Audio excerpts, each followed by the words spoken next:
Shalom, peuple de Dieu, shalom à vous, shalom dans vos familles. Nous sommes encore rassemblés aujourd'hui au Saint glorieux nom de Jésus-Christ de Nazareth pour partager la parole, pour nous édifier. Donc sans plus tarder, nous allons remettre ces instants magiques entre les mains de notre Seigneur. Amen. Père éternel, Dieu de gloire, Dieu de miséricorde, nous te louons, nous te magnifions, nous te bénissons pour ce rendez-vous que tu nous donnes, Père. Oh oui, toi-même, tu es au milieu de nous. Merci pour ta présence, merci de nous avoir rassemblés, merci de nous avoir conviés à ton festin. Oh Yahweh, c'est une grâce, c'est un privilège de pouvoir être conviés à cette table où toi-même tu nous fortifies, où toi-même tu nous renforces, où toi-même tu nous édifies. Oh Yahweh, il est écrit dans ta parole, Lamentation 3, verset 22, les bontés de l'Éternel se renouvellent chaque matin. Oh Yahweh, en ce moment, nous sommes conscients que en nous édifiant, en partageant ta parole, toi-même tu renouvelles tes bontés en nous. Et c'est pour ça, Père, nous te louons, nous te magnifions, nous te remercions. Père, nous te remercions jamais assez pour ce privilège, parce qu'il y en a qui n'ont pas ce privilège. Oh oui, Père, viens nous édifier toi-même, viens parler à travers ma bouche, viens ouvrir les cœurs de tous ceux qui vont écouter ces paroles, que chacun puisse prendre quelque chose, que ces paroles ne tombent pas sur des terres arides, mais qui tombent sur des terres fertiles. Viens toi-même mettre de l'engrais, viens toi-même arroser ces terres afin qu'elles puissent porter du fruit et en faire bénéficier les autres. Gloire, louange, honneur à toi. Amen, amen, amen. Donc, nous sommes encore là. Merci pour tous ceux qui sont fidèles. Merci pour tous ceux qui likent mes pages. Merci pour tous ceux qui s'abonnent à mon compte YouTube. Oh, demeurez infiniment bénis. Je ne cesserai jamais de le dire. Demeurez bénis. Les bontés de l'Éternel sont inépuisables. Et sachez qu'à chaque fois que vous likez, à chaque fois que vous partagez, même pour un petit commentaire, ce sont les bontés de l'Éternel qui se renouvellent en vous parce que cela fait du bien. Amen. Donc aujourd'hui, nous allons parler des justes. Alléluia. Le titre, c'est la marche des justes. Parce que un juste, c'est un petit peu un chrétien, mais le chrétien maintenant, c'est un titre à caractère péjoratif. Tout le monde se dit chrétien, on se lève, on s'habille, voilà, on met une grosse croix, on met des habits serrés jusqu'au cou, et puis on se dit chrétien, on va tout le temps à l'église, voilà, et puis les mains dans les poches, je suis chrétien. Donc, on ne va pas parler de chrétien aujourd'hui, nous allons parler de juste. Le juste, c'est quoi? Le juste, c'est celui-là qui est justifié. La personne qui est justifiée, c'est cette personne qui est exempte de souillure, qui n'a plus de péché en lui. Cela veut dire quoi? Cela veut dire c'est cette personne qui a pris conscience qu'il a des péchés. C'est cette personne qui s'est repentie par la suite et c'est cette personne qui a bénéficié de la justification du Christ, qui a été justifié et forcément sanctifié par la suite. Amen. Jusque-là, tout va. Donc, nous allons prendre le passage de Jean 21, verset 4 à 17. Jean 21, verset 4 à 17. Je ne vais pas... de 4 à 8, nous allons nous arrêter à 8. 17, c'est trop long. De 4 à 8, nous n'allons pas le lire. Je vais vous laisser le lire chez vous parce que nous n'avons pas beaucoup de temps. Amen. Donc, ce passage nous parle de Jésus et de ses apôtres. Alléluia. Ce passage nous parle des apôtres qui voulaient pêcher pour manger, évidemment. Quand on pêche, c'est pour manger, parce qu'on a faim. Donc, c'est un petit peu comme nous allons en course. Donc, eux, ils vont à la pêche. Et la Bible nous dit, ils pêchaient, ils n'ont rien trouvé. Ils n'ont rien trouvé. Et qu'est-ce qui s'est passé? Je vais juste lire le passage du verset 4 pour que vous puissiez bien me suivre. Le matin venu, Jésus se trouva sur le rivage, mais les disciples ne savaient pas que c'était Jésus. Jésus leur dit, « Enfants, n'avez-vous rien à manger ?» Ils lui répondirent, « Non. » Il leur dit, « Jetez le filet du côté droit de la barque, et vous trouverez. » Et ils jetèrent donc. Ils n'étaient plus capables de la retirer à cause de la grande quantité de poissons. Alléluia. Donc, ils n'avaient pas de poissons, ils n'avaient rien à manger. Ils ont pêché, ils ont essayé, ils ont retourné. Ils étaient fatigués, désespérés, plus d'espoir, et voilà. Ils étaient au bord, aux limites de la dépression, car il y en a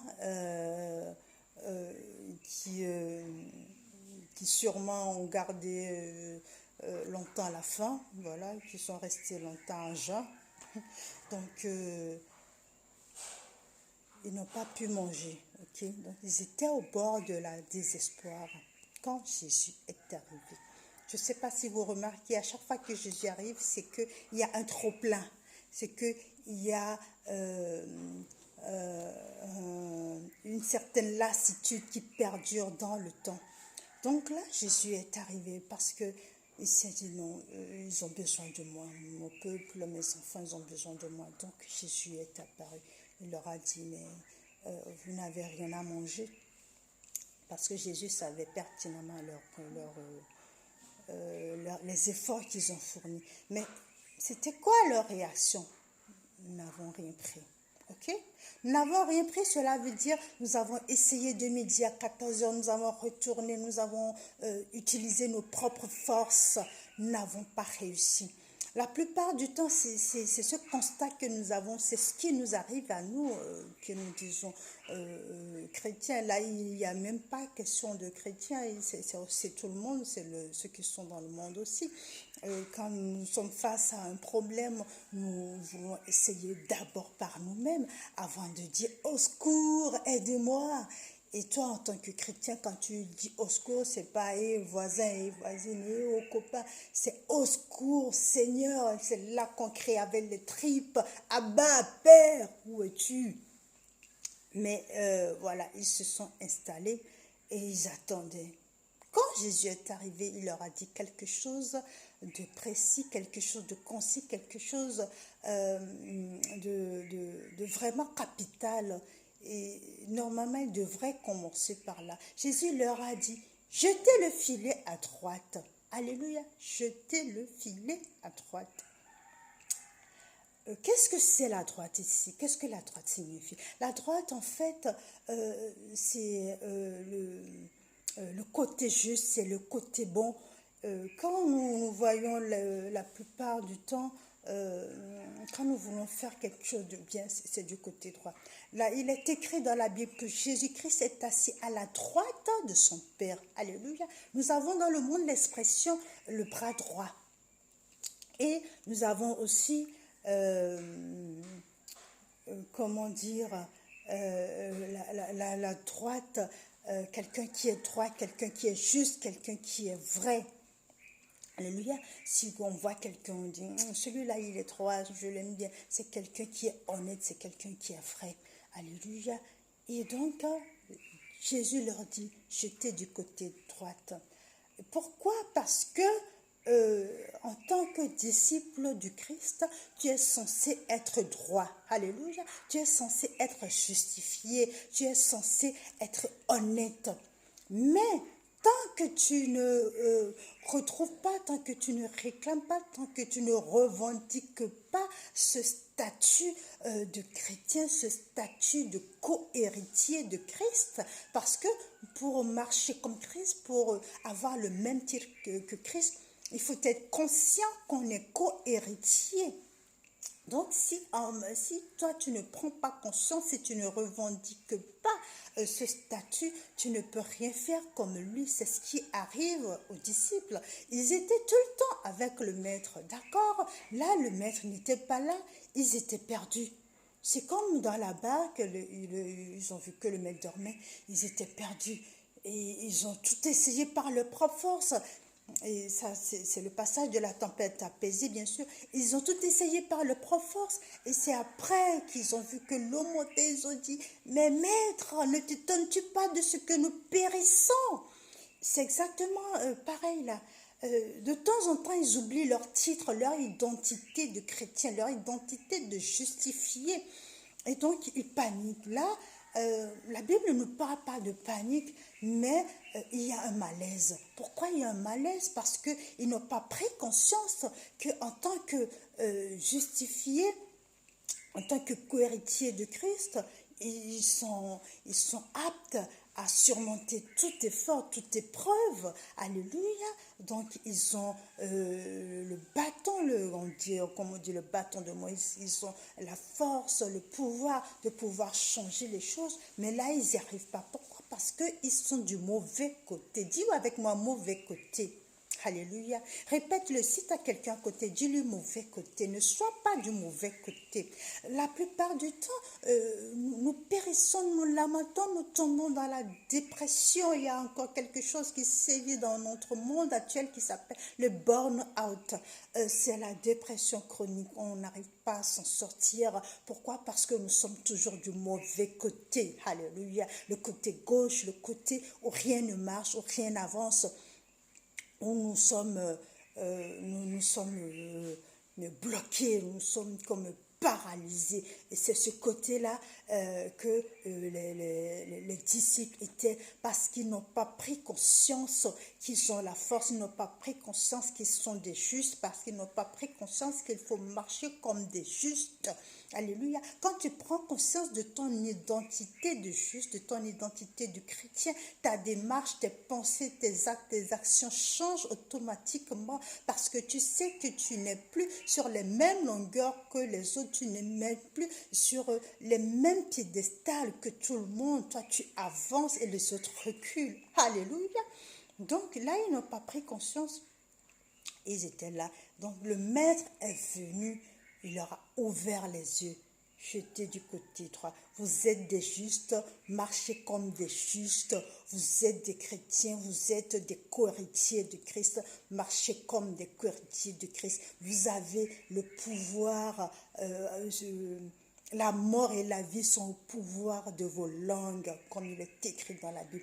Utilisez-le, prophétisez, proclamez des choses sur votre situation. Je ne sais pas ce que tu es en train de vivre en ce moment, mais tu as le pouvoir, tu es justifié en tant que chrétien. Donc tu as le pouvoir dans tes mains. Ne va plus chercher du côté là où il n'y a rien, le côté sombre, le côté obscur, le côté gauche. Va sur le côté droit, le côté où il y a le filet, le côté où les poissons sont remplis, le côté où il y a l'abondance, le côté où il y a la joie, le côté où il y a la miséricorde, le côté où il y a la paix.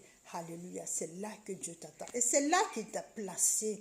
Alléluia. C'est un petit peu comme les trajectoires. Je ne sais pas s'il y en a qui lisent un petit peu ce que je publie de temps en temps. Où quand ta trajectoire est déviée, là tu es perdu. Jésus il veut te remettre sur ta trajectoire. Cela veut dire la droite à droite. Là où il y a ton abondance, là où il y a ta réussite, là où il y a ta victoire.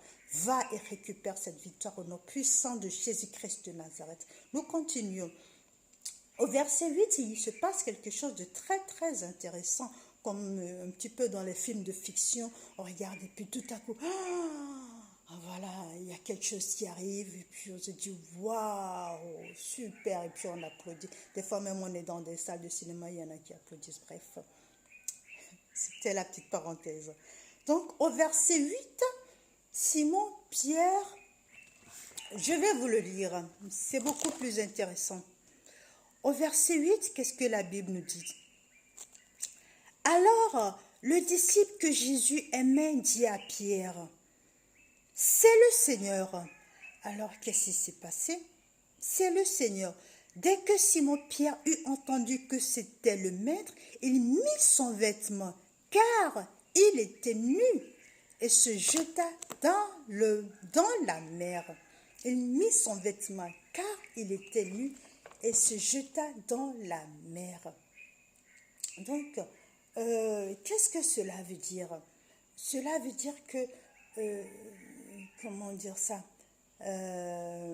Simon-Pierre, il était nu. Être nu ici, c'est quoi? Être nu, c'est être dépossédé. C'est être dépouillé de ses pouvoirs. Donc, encore quelqu'un qui ne sait pas qui il est. Oh, je suis en train de parler à quelqu'un ce matin. Nous sommes à fond dans l'identité du chrétien. Bon, nous avons intitulé le titre « La marche du juste », mais nous aurons aussi pu l'intituler « L'identité du chrétien ». Okay? Les deux vont ensemble, les deux vont de pair. Donc, Simon-Pierre, voilà encore quelqu'un qui s'ignore, un héritier, un co-héritier du Christ qui s'ignore, un justifié qui s'ignore, qui ignore son identité. Donc, qu'est-ce que la Bible veut nous dire par là? Quand le maître n'est pas là, c'est un petit peu comme on dit dans le monde, quand le chat n'est pas là, la souris danse, n'est-ce pas? Donc, quand le maître n'est pas là, ceux qui ont cette qualité, ceux qui ont ce privilège, ce titre de justifié, ils n'en font qu'à leur tête. Au lieu de se concentrer, d'utiliser les pouvoirs du maître, d'utiliser les conseils du maître, d'utiliser tous les atouts que le maître leur a communiqués, parce qu'eux, ils étaient encore avec le maître, c'est encore un privilège. Donc, le maître leur a communiqué quelque chose, donc ils auraient pu l'utiliser. Mais non, quand le maître n'est pas là, il y a un laisser-aller, ils en font à leur tête, bon, allez, j'y vais, je pêche, si je ne trouve pas, bon, tant pis, et puis voilà, je peux me dépouiller. Alors, laissez-moi vous dire que Pierre, il s'était mis dans une situation très délicate. Pourquoi?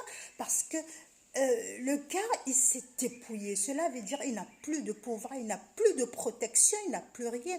Quand l'ennemi viendra attaquer, qu'est-ce qui va se passer? Lui, il va être achevé direct. Alléluia. Il va être achevé direct. Un juste, un justifié, un vrai chrétien, c'est celui-là qui est apte 24 heures sur 24 à attaquer. C'est un guerrier, c'est un sentinelle. Un sentinelle, quand tu es derrière ta tour de garde, tu ne sommes pas, tu ne dors pas. Il est même écrit dans la Bible, notre Dieu ne sommeille ni ne dort. Un guerrier, un sentinelle, c'est aussi un justifié, c'est aussi quelqu'un qui a le même titre que le Père, parce que nous sommes à son image. Donc lui, quand il nous appelle comme ça, c'est parce qu'il y a eu un transfert de pouvoir. Donc toi, en tant que justifié, quand tu es sentinelle, quand tu es derrière ta tour de garde, c'est quoi? C'est ta maison, c'est ton commerce, c'est là où tu te trouves, c'est là où Dieu t'a placé. Donc quand tu es là, tu dois être aux aguets, tu dois être apte à attaquer tout le temps. Pourquoi être apte à attaquer? Parce que l'ennemi, il rôde comme un lion cherchant une proie à dévorer, n'est-ce pas? Il rôde comme un lion cherchant une proie à dévorer. Ephésiens 6, verset 15 à 17 nous dit mettons des armures. Je vais vous le lire aussi. Ephésiens 6, verset 15 à 17. Qu'est-ce que la Bible nous dit? Mettez pour chaussures à vos pieds les bonnes dispositions que donne l'évangile de paix. Alléluia. Prendre en toutes circonstances le bouclier de la foi avec lequel vous pourrez étendre tous les traits enflammés du mal. Donc, quand tu es justifié, tu es prêt à attaquer nuit et jour. Alléluia. Cela veut dire que tu as une arme et ton arme est chargée. Parce qu'il y en a qui sont prêts à attaquer, qui sont derrière leur tour de garde en tant que chrétien. Tu le vois, tu vois, ah celui-là, il ne faut pas le provoquer. Mais qu'est-ce qui se passe? Son arme est vide. Il n'y a rien, il n'y a pas de cartouche dans l'arme. Alléluia, il n'y a pas de cartouche. Cela veut dire que si l'ennemi attaque, il va braquer tout de suite là, mais quand il va tirer, il va rien sortir. Ça, ce sont des chrétiens, des personnes justifiées qui n'ont pas la parole, qui n'ont pas la maîtrise de la parole. Parce que notre arme à nous, c'est la parole. Donc, quand l'ennemi vient attaquer, c'est parole contre parole. C'est quand il a attaqué Jésus dans le désert. Jésus a attaqué avec des paroles. Quand il lui a dit, oh, transforme ça, ces rochers en pain. Et Jésus lui a dit, il est écrit que l'homme ne vivra pas que d'eau et de pain. Donc, c'est parole contre parole, et ces paroles, ce sont nos armes que nous devons prendre avec nous. Ce sont les ceintures, les boucliers, tout ça, c'est la parole que nous devons maîtriser, que nous devons transpirer. Et donc, si tu n'as pas ça, tu es dépouillé. C'est ce qui est arrivé à Pierre. Donc, il n'a pas la parole, il n'est pas dans la parole. C'est un petit peu comme il a abandonné son titre de justifié. Et c'est quand il a vu le maître, c'est quand Jésus lui a... c'est un petit peu comme Jésus lui a ouvert les yeux, c'est un petit peu comme s'il a eu une prise de conscience en voyant le maître, quand le maître lui a apparu. C'est comme si le maître lui a sonné un petit glas pour dire, oh, il se passe quoi là? Tu es sur ton poste ou pas? Tu vas réagir? Et c'est là qu'il s'est dit, il y a le maître, je vais m'habiller, je vais me protéger. Mais en fait, le malin serait là, il serait déjà parti, il serait trop tard. Donc, ce message, bien-aimé, ce n'est pas pour vous faire du mal, ce n'est pas pour vous attaquer, mais c'est pour un réveil. La marche du juste, ce n'est pas juste pendant 2-3 ans. Oui, j'ai été baptisé. Oui, je connais la parole. Oui, je connais 2-3 petits versets. Matthieu 7, demandez, on vous donnera. Demandez, on vous donnera. Un frappeur vous ouvrira. Oui, super. Moi, je connais ces petits versets. Il n'y a pas ça. Mais c'est maîtriser la parole, c'est transpirer la parole, c'est marcher selon la parole et marcher, mais c'est pas dans les pas du Christ, parce que quand Jésus va venir bientôt, il n'y aura pas, toi, tu es comment, allez, va vite t'habiller, toi, tu as tes armes, allez, va vite te préparer. Non, c'est celui-là qui est prêt, qui est sur son poste de garde avec ses armes, avec ses armures, qui va tout de suite partir avec lui, n'est-ce pas? Donc, si toi, tu es dépouillé, si toi, tu n'as plus rien, si toi, tu attends tout nu de la tête aux pieds, les bras derrière le dos, et tu sifflotes encore, Jésus va dire, mais celui-là, il n'a encore rien compris, il ne sait même pas qui il est, donc il va passer à côté. Donc toi, tu vas rater l'enlèvement. Ce serait dommage parce que des fois, on passe la moitié de nos vies à prier, à faire des dons, à pouvoir avancer selon Christ, mais il suffit d'un petit moment d'égarement, un petit moment où on se met en retrait, un petit moment où on est perdu, où on est faible dans la chair, que là, tout nous tombe dessus, l'ennemi nous attaque. Et c'est là que Dieu va te dire, je ne te connais pas. Alors je t'en supplie, ne te laisse pas abattre, ne te laisse pas avoir par les moments. Il y a des périodes dures, il y a des périodes qui sont beaucoup plus accessibles. Ces périodes sont capitales. Le malin, il a taillé, il y a le désordre partout, il y a la dépression qui sévit, il y a le désespoir, il y a pas mal de choses qui nous tombent dessus. Mais toi, en tant que chrétien, en tant que justifié, tu dois marcher du côté droit. Tu dois être droit, tu dois être juste, tu dois être vrai et tu dois prendre des armures sur toi 24 heures sur 24.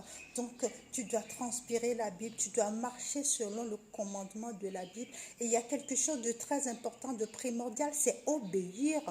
Parce que si les disciples n'avaient pas obéi à Jésus quand il leur a dit à lancer les filets du côté droit, ils n'allaient pas tirer de poisson. Donc, il y a le fait d'être juste, mais il y a aussi le fait d'être obéissant au Père. Les deux vont de pair. Je suis juste, j'obéis au Père. Et c'est tout ça qui attire la miséricorde, c'est tout ça qui attire la faveur divine. Quand tu as tout ça, quand tu as les atouts, je suis juste, j'obéis au Père, il n'y a même pas à sauter. Ouais, je vais attaquer. Dieu, il combat lui-même pour nous. Alléluia, parce qu'il voit que tu es sur sa voie, parce qu'il voit que tu es sur sa droite, parce que il voit que tu marches selon ses désirs, que tu as un cœur selon son cœur. Donc, lui-même, il va tout de suite contre-attaquer et il va te montrer, regarde mon fils, regarde ma fille, ce combat que j'ai fait pour toi, parce que tu es juste à mes yeux. Alléluia, n'est-ce pas merveilleux? Ferme les yeux, court restant, nous allons prier. Alléluia. Nous t'adorons, ô Père, dans ton temple. Nous t'adorons, ô l'Esprit, ô vérité, car tu habites nos louanges. Nous t'adorons, en esprit, en vérité, car un jour près de toi vaut mieux que mille ailleurs. Je désire habiter dans ton temple, car un jour près de toi vaut mieux que mille ailleurs. Je désire habiter dans ta maison, Seigneur. Je désire habiter dans ta maison, Seigneur. Donc, je vais faire appel à deux personnes. Donc, toi qui écoutes ces paroles en ce moment et qui te reconnais juste, ouais, je suis justifié, oui, je suis co-héritier de Christ, mais je ne marche pas sur la droite. Je ne suis même, moi-même, je ne suis pas droite. J'ai des choses à régler, j'ai des comptes à régler, d'abord avec moi et puis avec le Christ. Vous savez, avant d'aller vers le Christ, avant de courir après les hommes de Dieu, tout ça, après les délivrances, il faut d'abord s'auto-délivrer, il faut d'abord se discipliner, il faut d'abord soi-même se sermonner. Ça commence par soi-même. Alléluia. Donc, une fois que tu as pris conscience, il faut que toi-même tu règles des comptes avec toi avant de courir après les hommes de Dieu et que Dieu puisse te visiter. Donc, si donc tu écoutes ces paroles et tu te dis oui, mais c'est vrai, moi je suis chrétien, moi je suis justifié parce que je me répands à chaque fois avec un cœur sincère. Mais voilà, je sens qu'il y a encore des choses qui ne sont pas en règle à moi. Je ne suis pas droite. Et nous allons prier pour toi. Et si tu remarques, je suis droite, mais je ne suis pas apte à combattre. Je me sens tout nu, je me sens dépouillée, je me sens dépourvue de mes capacités. Si maintenant le mal vient m'attaquer, je n'arriverai pas. Ou alors si aujourd'hui c'est l'enlèvement, moi je ne suis pas prête parce qu'il y a encore certaines choses qui font que je ne me sens pas habillée, je me sens tout nu. Nous allons prier pour toi également. Et nous allons prier aussi pour une troisième catégorie de personnes qui écoutent ces messages, ce moment qui se dit, moi je suis nulle dans tout ça, je suis HS, je nage, je patauge, je ne sais pas qui je suis, je ne sais pas si je suis chrétien, je ne sais pas si je suis justifié, je ne sais pas là où je suis, voilà, je suis tombée dessus par hasard. Nous allons prier pour toi également, nous allons fermer les yeux. Père éternel, Dieu de gloire, Dieu de miséricorde, Dieu de toute magnificence. Alléluia. Oh Yahweh, je te loue, je te magnifie pour ta parole qui ne revient jamais à toi sans faire d'effet. Merci pour cette parole qui vivifie. Merci pour cette parole qui nous rappelle à l'ordre. Merci pour cette parole qui nous secoue et qui nous fait comprendre que nous avons encore du chemin. En tant que justifiés, nous avons encore du chemin à faire parce que de temps en temps, nous quittons la droite pour aller vers la gauche. De temps en temps, nous flétrissons. Nous fléchissons sous le poids de la grâce, sous le poids de la sanctification et nous avons du mal à te suivre. Oh Yahweh, je remets ce peuple entre tes mains, je te prie, remplis-les de toi, je te prie, fais tomber à cet instant les écailles de leurs yeux pour qu'ils puissent te voir, pour qu'ils puissent se mettre sur la droite et ne puissent jamais quitter leur droite. Oh Père, en ce moment, je te prie de tracer une ligne de démarcation pour eux, afin qu'ils puissent se démarquer, afin qu'ils puissent non seulement connaître leurs identités, mais se l'autoproclamer et proclamer qu'ils sont justifiés, qu'ils sont droits, qu'ils sont co-héritiers de Christ, afin de faire ta volonté à toi. Au nom puissant de Jésus-Christ de Nazareth, j'ai prié. Oh Père, en ce moment, je ramène encore ton peuple qui a soif de toi, mais qui se sont dépouillés, qui se sont dépourvus, qui n'a pas d'armes. Oh Yahweh, ne les regarde pas comme ça. Je te prie, Père, fais-leur prendre conscience. Ceux qui ont pris conscience, c'est bien, mais il y en a encore d'autres qui me suivent, qui disent, mais elle parle de quoi? Je ne sais toujours pas de quoi elle parle. Oh Yahweh, je te prie d'ouvrir leurs yeux spirituels, leurs oreilles spirituelles, qu'ils puissent comprendre et te voir. Visite-les puissamment et habille-les, Père. Aide-les à prendre tes armures, pas les armures du monde, mais tes armures à toi, la parole qui est une armure puissante afin de pouvoir se rapprocher de toi, afin de pouvoir prêt pour les mauvais jours. Oh Yahweh, je te confie aussi toutes ces personnes qui regardent ces vidéos pour la première fois, qui se disent, mais moi je ne connais même pas ce Jésus. Oh, je te prie, Père, visite-les aussi puissamment, montre-toi à eux et que ta gloire se révèle puissamment à eux. Alléluia. Oh Yahweh, tes bontés se renouvellent en nous. Quelle grâce, tous les matins nous avons ces bontés. Quelle grâce, quel privilège. Bien-aimé, demeure béni. Et n'oublie pas par ces temps durs, par ces temps où le monde est en perdition, où tout va mal, où il y a la dépression qui sévit, n'hésite pas.